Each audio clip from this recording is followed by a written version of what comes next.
Hi everyone and welcome to the UWI.Film podcast. My name is Holly Lewis and welcome to It's a Film Thing, okay? So today we're going to be discussing education as it pertains to a film we're studying in Caribbean cinema, Sugarcane Alley. So today I have with me some of my classmates, so introduce yourselves. I'm Jade. Jovan. Vida. Yeah.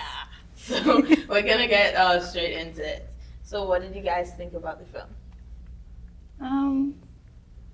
It was interesting. It was an interesting watch because it gives you a perspective about education right after slavery. Mm-hmm. So these people are still living on the plantation. They're still working in the plantation under the guise of getting money to live, and they're attempting to get their children education to improve themselves and better their life and their livelihood. So it was an interesting perspective to see, especially from a different country or different island other than Trinidad.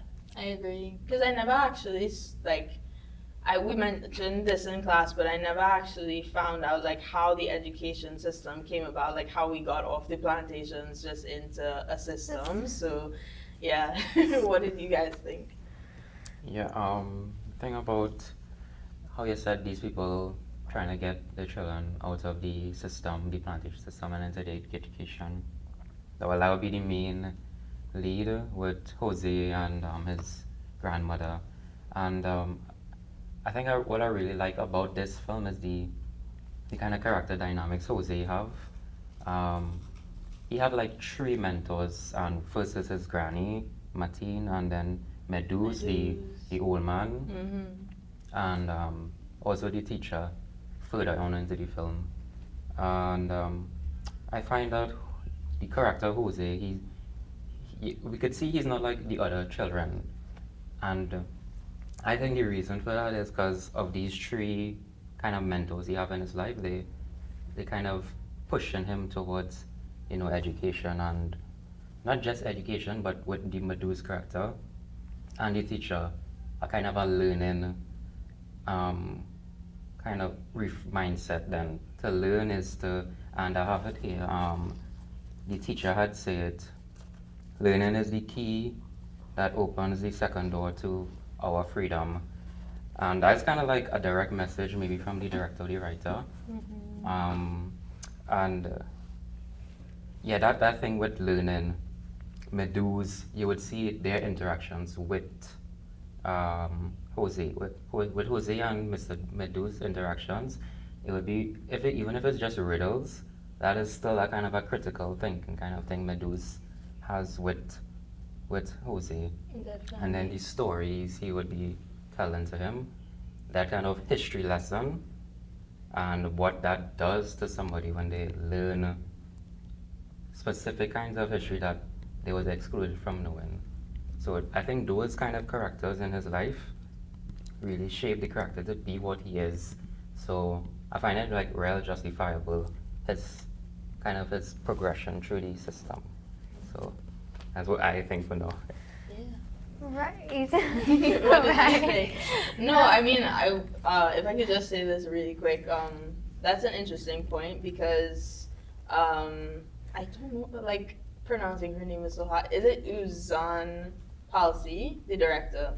I hope I'm Something like pronouncing that. it Something like correctly. that. Yeah, but so her perspective was actually different from the original writer of the novel. I read this in the readings. It was Same here. huh? Same here. I read it in the readings as well. She focused more on bringing awareness to the female perspective in relation to Sugarcane Alley. Yeah. And I think in the film as well, in terms of the character, the boy, there was a sense of him also trying to escape the system in a way. Because even though they try to oppress him into conforming into their own way of education to control the whole, I believe, the whole of the country, but the whole of the island basically. But I think with his friend as well, they kind of stepped out from that control in a sense and used the tools that they learned from their oppressors to go against that system. Yeah, so just to add on to that, it's true. when it comes to Jose, especially, his perspective was so that, especially with his mentor Meduse, it was more of a perspective of not so much assimilation, rather freedom in freedom the, and in your preservation own in your way, own in our way. own way. Yeah. Exactly. So that's a good point. So what about this film was like relatable to y'all in terms of like the Caribbean experience? You know, the locations and the I don't know, just the whole culture in general. Well, yes, the culture in general, for me in particular with Meduse, and how he related what life was like in Africa, similarly to some experiences here in the Caribbean and Trinidad, specific in relation to Trinidad. And I don't want to say specifically because we all know how that's gonna get. But yeah, I like that also when he made him the nice trinket, like he kept it. It was really nice. Yeah. Yeah. That and the clothes. That and the clothes was nice. Yes. I think in relation to it is the mold that they created. So you go to the first set of education. If you pass the exam, and if you have money, and if your parents allow you, you can go to the next that step, which is Port-au-Prince. All this time later. Port-au-France. Port-au-France. Yes. Yeah, and it's kind of like how we have in Trinidad, where you do primary, you do SE, you pass SE well, then you go to secondary school, you do CSEC and CAPE, then you go to UWI, or if you're lucky, you get to go away. You come back to Trinidad, work in an office job for a good 5 to 10 years, start to go up in the job, if not stay at your level and do well still, retire at age 65, and you live on that. I mean, sometimes it is like an external pressure from your parents and your peers and teachers and things, but sometimes as well as an internal mental struggle because you're still really thinking you want to do something, but yet you're afraid that, oh, what if I can't get it? You know, what if I need to still go through this to get what I need to get? And that is something we have been mentally told from the oppressors. It's a certain programming. It's a programming that you need to, even if like you want to do other things. Definitely. No, go ahead.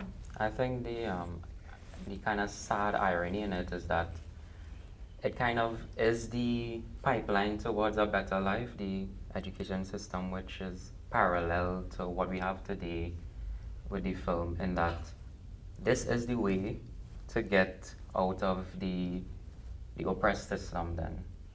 And it's ironic, I find, because there are other parts, but none of them are really explored. I would disagree with that. I mean, I feel like they are explored, but it's just not like highlighted. It's not highlighted to us as this is the path you should take. For me personally, in my own like experience, it's always like education makes you matter, sort of. Like if you don't have if you don't go to Form 6, if you don't like get up to a master's degree and all these kind of things, you're not good, prestigious, you're not, you don't have that sort of... It's a self-fulfilling prophecy. Yeah. It's especially in the Caribbean. Yeah. It is, because it's like, you could have one car and be satisfied with that and, conserve preserving the environment, and then you would look at somebody else and be like, well, why do they have 2 cars? I have 1 car. Like, it's economical. No, I know that. I know what you mean. I will be with Jovan when he says that it wasn't really explored, because they highlighted where Jose's friend, the girl who she did the same exam as him, she passed. Yeah. She had the opportunity to go Port-au-France, but because her father said no, she has to become a bed maid. She has to become a bed maid and she has to help in the village. Start working, It was like that's another avenue to basically gain money and better help her position on the field and whatnot, because she could have gain experience and move up, become much more needed in the village, which will give her more money and more status and whatnot. But we never really followed behind her, mainly because the main character in the film was Jose, so we followed Jose's journey. But it would have been nice to see how that girl progressed as well, like what happened to her after that. I totally agree. I think maybe in that time it may have been more difficult to make your way up without an education. But I think now, in modern times, I feel as though not having an education is a totally viable path because there are ways to make money. There are other ways to educate yourself, courses and all of these things that, you're not streamlined through a bachelor's degree or a master's degree that's just killing yourself for no reason sometimes. But yeah, no. So within the film, it definitely wasn't explored, and that just speaks to how much the Caribbean. It is a Caribbean experience to overvalue education in some cases. Yeah. That is true. Yes.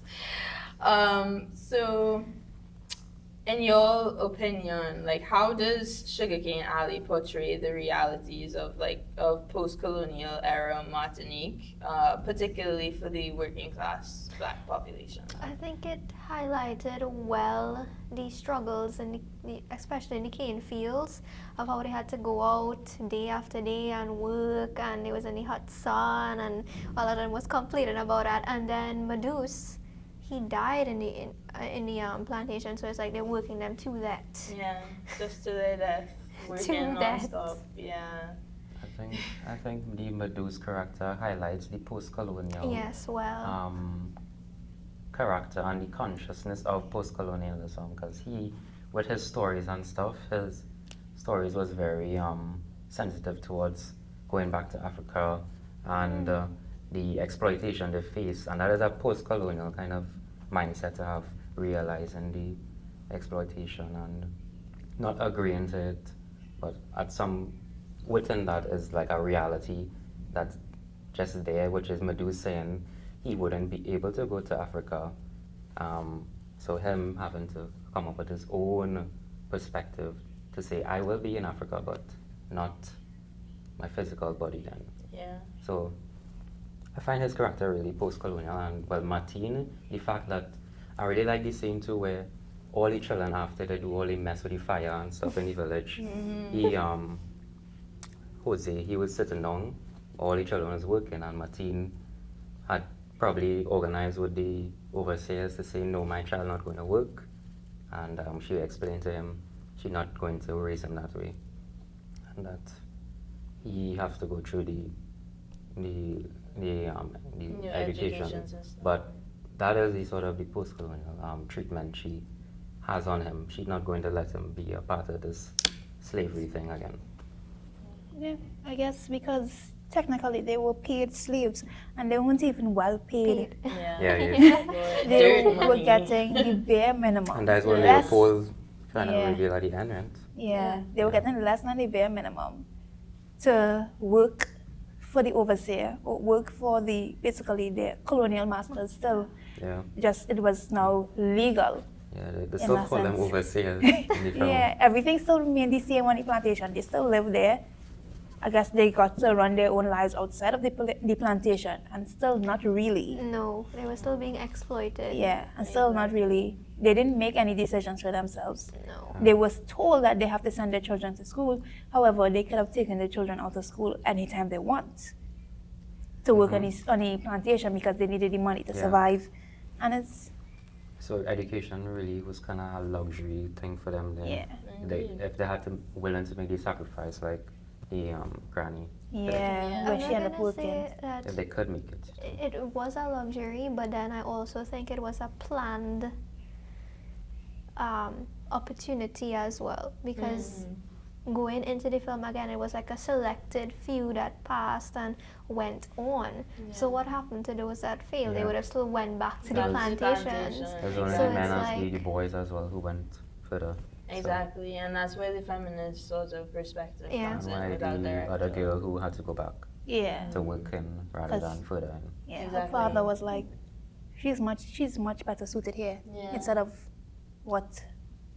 getting a proper education or further education. Yeah, I have to say I really love how Palsy, how she treated that, because it wasn't so much of a, I wouldn't say it was a main plot point, the kind of feminist perspective, but it was definitely like a present point that if you paid Yeah. enough attention, you would see the difference between the treatment of males and Males, females within yes. space.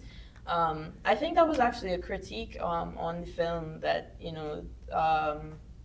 feminists of that era felt as though they possibly should have poured more into that to bring more. But I think because of the being a Caribbean black woman, I think she's able to see that it's not just all one thing, yeah. a woman. It's also being black, being Caribbean, Yeah. and that these points also need to be shown in larger or smaller ways. So I think that was positive. I also think it's more like it's so engraved in us that our mundane everyday activities, we don't even think like, are we really treating our children the way that they should be?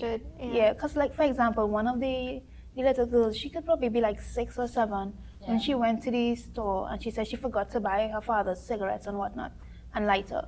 Yeah, and she got burned. And they told her that, girl, when are you gonna grow up? Yeah. And she's like 7. She's supposed to forget everything. Exactly. I think that is a classic Caribbean experience, having to grow up too fast and your parents expecting a lot from you.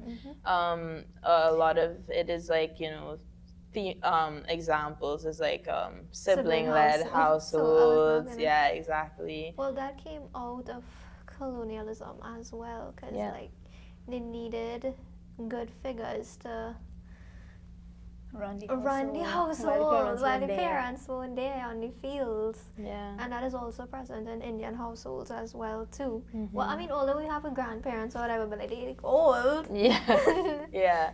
Our experiences when it comes to indentured laborers, it's very similar. It's kind of that same sort of plantation structure. So yeah, totally. So how does Jose's journey reflect the struggles of Caribbean youth trying to escape systemic poverty that we were just discussing? It did in a way, because mentally, because while he was going to school and his grandmother was encouraging him to continue going to school and stuff like that, he in the back of his mind knew it was important. And I think at one point in the film, he told his grandmother when she was ill that he would make sure she would never work again on the plantation ever in life. So I think he genuinely and wanted to improve his social mobility. I think all of them that went to the school wanted to improve their social mobility, and basically took whatever punishment and stuff in the system just to move forward. Definitely. Do any of y'all have any thoughts on that? Repeat that question. How does Jose's journey reflect the struggles of Caribbean youth trying to escape systemic poverty? I think it's gotta follow his journey in the I think that it was a struggle in a way, because even though he, let's say, outside of the actual schooling in the school, he was learning from all these different people outside. For example, Medus. And whenever he met with the boat's head, when he was teaching him how to write, so he was learning about like how the outside world views them, persons who live in Sugarcane Alley, persons who are black and ex-slaves, and how they are viewed. He had no parents.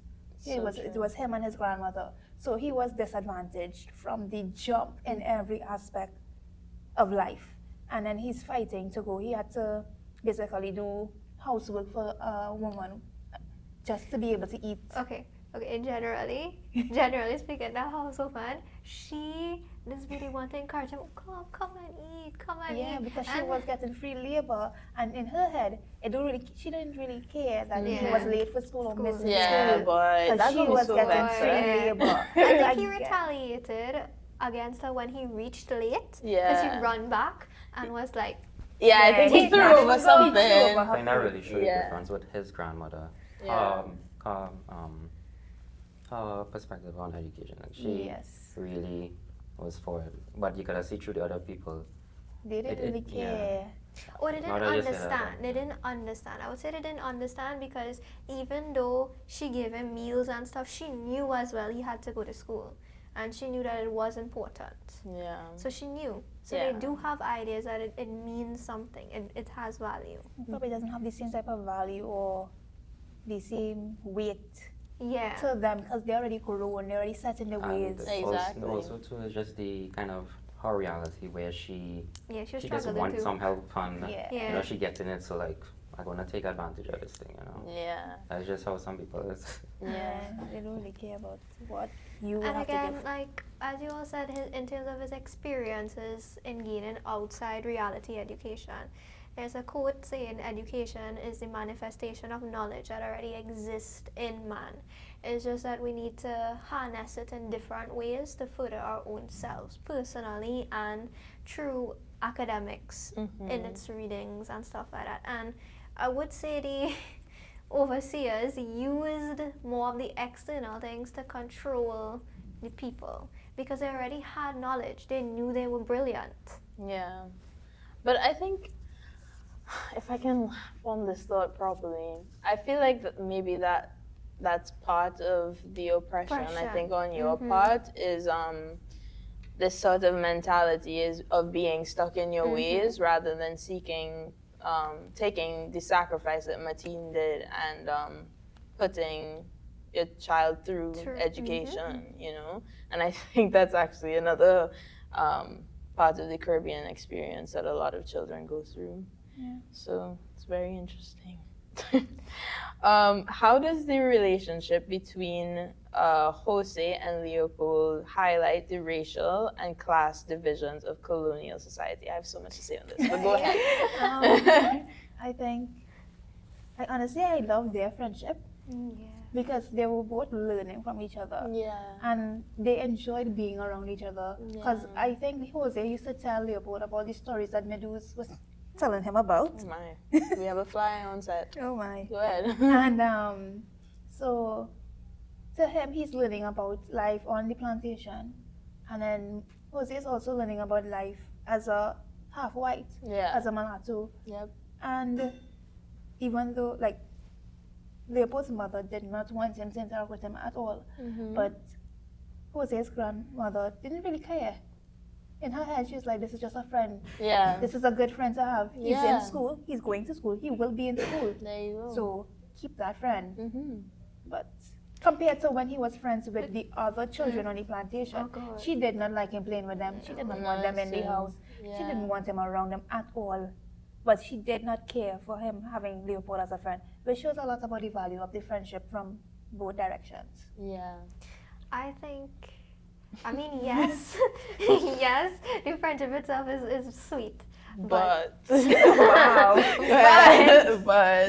But I think it was a form of social mobility and networking the grandmother was trying to get at. absolutely. Mhm. Yeah. I mean, Because she's- even after, yeah. when they went on the boat or whatever, I don't want to say she made him be friends with the boat person, but he in his mind knew, oh, this is also a new way to learn more, Yeah. to experience new things. Yeah, Because exactly. when they went to the school in town, Yeah. because they weren't from the rural, Mhm. she had said we would move closer to where your school is at.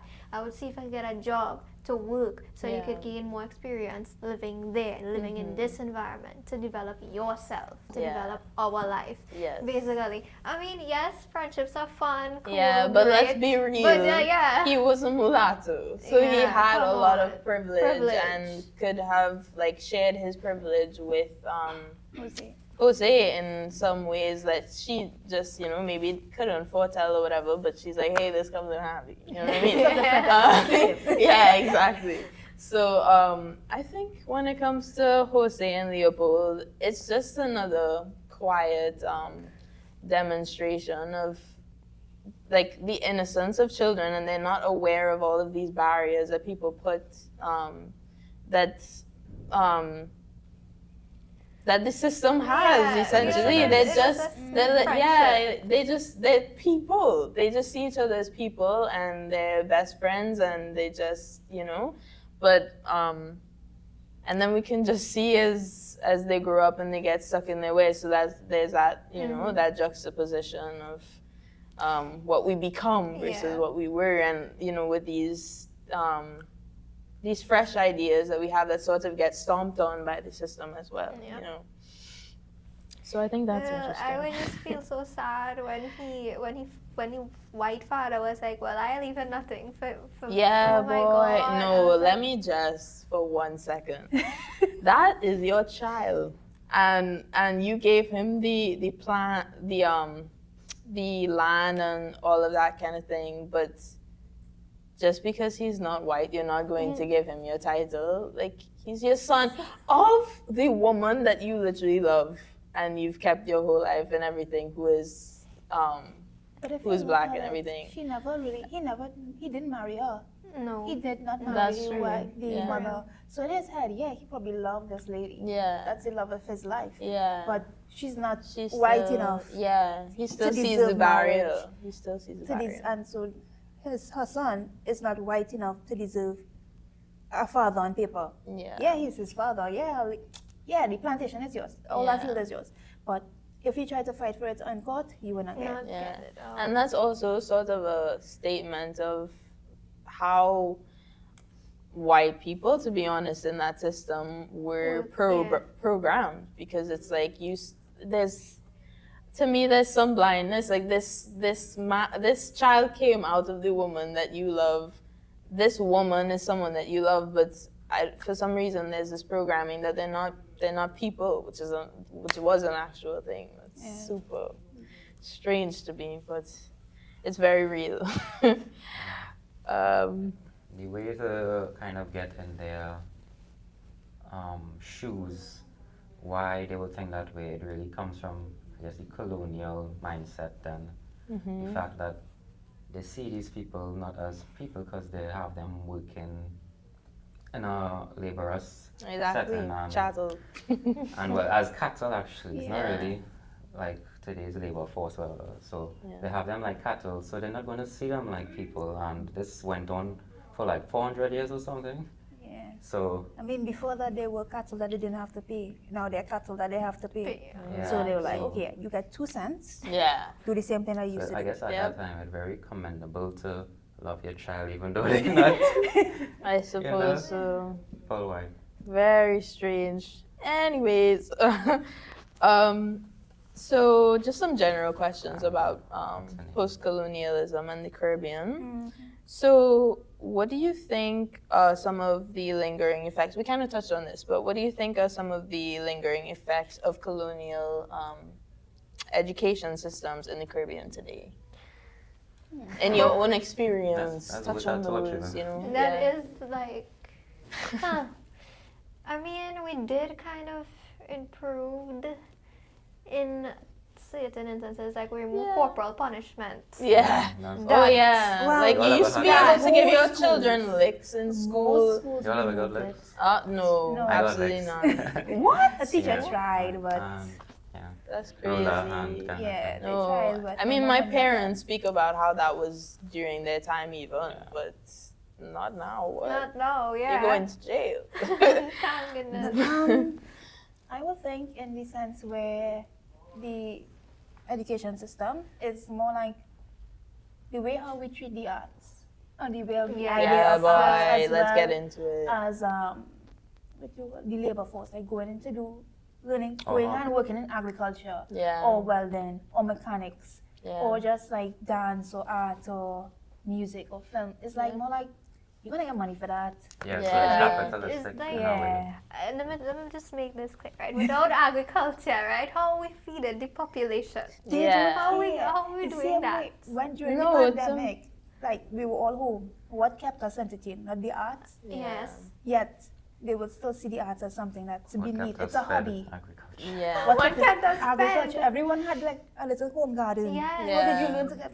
Everyone had a home garden. Yeah, and that's another thing that's just It should that's be the negative appreciated. effect. I think that's the negative effect of like overvaluing education, because agriculture was what we did before then, Before, right? yeah. And that's probably like, a traumatic thing that we most likely have to work We through as a and we Caribbean. recognize as, I don't want to do that. Exactly, like that's low man work, It's slave work. Yeah, that's Yeah, slave work, of course. exactly. But it is a It's viable essential. path, So that's where it's we are now, essential. post-colonial, And there's where- nothing wrong with it. where we was before with this film is like, we have to come out of the culty, the plantation system, but now we also have to see the worth in it. In agriculture, Yeah. Exactly. agriculture does not mean plantation system No. kind of thing. Exactly. And And culture just- just means agriculture. Yeah. It's grass. It's yeah. It's dirt. Yeah. It's fine. The original topic question was what? What are some of the lingering effects of colonial education systems in the Caribbean Right. today? She started it with the fact that we view education as this gateway into making money, into this is where Having the success. high-paying jobs will be, and that is Yeah. a fact. And the reality, if you want to have a better life, you have to do that. If you want to really get that sort of luxurious lifestyle, or whatever. Yeah. So I But would I say think- capitalism is Yeah. Yeah. Yeah, I Yes. was gonna say that is where the education system, capitalism, still exists from the colonial mindset. Well, post-colonial, yes. That's when Yeah. education came in. Yeah, but I mean, it's also a mindset of like, because my thing is, a lot of the people that I know when they're in engineering and other STEM majors and things, they're super, I'm gonna make all this money and whatever, Oh, but wow. they hate it. One of my close friends, they absolutely hate, and they're gonna do that for the rest of their lives. And And that imagine- is the colonial lie Imagine when those it are comes to people in education. charge of your lives. Your lives. Yeah. The people who They're don't putting care. it to risk. Yeah. That's what I'm saying. Especially in the healthcare system. Yeah, exactly. It's like and to be gentle, and care, 'cause yeah. you're dealing with humans. Exactly. And when it comes to art, I mean, obviously being a film student, like, I know some sort of risk involved in, like, having to make money and so forth, but there are avenues. Like, education definitely helps because networking is essential, but there are paths towards having stable jobs in film. There's advertising. There's a film industry in Trinidad now. There's abroad. There are options now, which we wouldn't have had back in the day, unfortunately. But we're lucky today. We are. When it comes to actually, it's true that we didn't even have art education up until what, the 80s, 1980s or something like that. Can you all remember? I can't remember. But I mean, that is just insane to me. Like, I mean, obviously, you just wouldn't have that awareness because to me, I was very lucky. Like, my parents were like, art is always an option, that kind of thing, which I do think comes from a certain amount of privilege. But yeah, I think when, like, just circling back real quick, whether it's film, I have a question about the film with privilege. Yeah. You all think Jose was privileged? No. I think he was privileged in terms of his family, Yeah. like who the we had- type of who was family he surrounded had. him. Yeah. Okay, well, yeah. Yeah, No, because they no, could've- he didn't yeah. have money or anything, but he had resources in terms of yeah. people who wanted to help Yeah, him. people who That were is interested privilege. in his life, because at the end of the day, if you compare him to his friend who did the same exam as him, she didn't have that privilege. Yeah. But was that a gender privilege only? Or I think was that it was a anything? gender as well as a familial privilege. Yeah. Like a social. Social It's privilege. just his grandmother Yes, wanting yes. better for I him. want things better. And Yeah. because she stood on business, he reached where he reached. Exactly, sacrificing the well-being of her own life for his For own. his, That yeah. is privilege, in a way. I know we always talk about money being the only source of privilege, but we have to admit that familial relationships, networking, like I was saying, all of those things are forms of privilege. So, Well, what happened to him now since like his grandmother died? Well, he had the scholarship. Well, yeah. yeah. And well, she left. The film was left on an open ending, so we are Yeah. thinking that he finished school. But the likelihood of an orphaned boy with a scholarship finishing school is very slim. Yeah, that's the thing. That is, well, we hope for the best for He him. probably went on work after. Yeah. Huh? But Yeah. the same He had boat as to his work as friend. who Yeah. given him At least scholarship is there, but I don't know. Exactly. Yeah. Well, I think we had a really interesting conversation today. Any closing thoughts? Any, They do Leopold wrong. Yeah. Yeah. Yeah, boy, You rough do thing for my man. man wrong.